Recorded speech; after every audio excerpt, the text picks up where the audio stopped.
Hi there, you guys, and welcome back to SA Social Media News, where we get to bring you the hottest, hip, and happening entertainment news. Please do not forget to like, share, and subscribe if you haven't done so. Imbewu actress Brenda Mhlongo, who replaced Fundizwani as Kamatanzela, is allegedly in hot waters after she allegedly strangled a producer on set.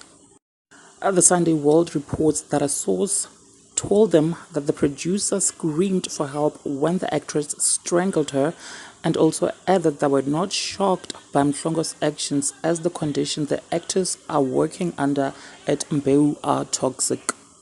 The source also revealed that Brenda hasn't been the same since she received a lower paying contract since the new management of the show took over.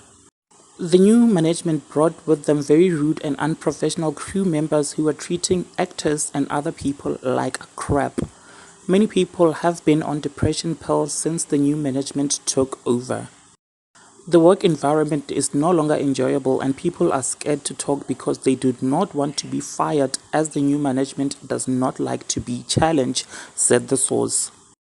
The source also added by saying that they had to stop shooting so that she could come down after the altercation. It is also reported that Brenda has left the show and has joined the Queen on Mzansi Magic.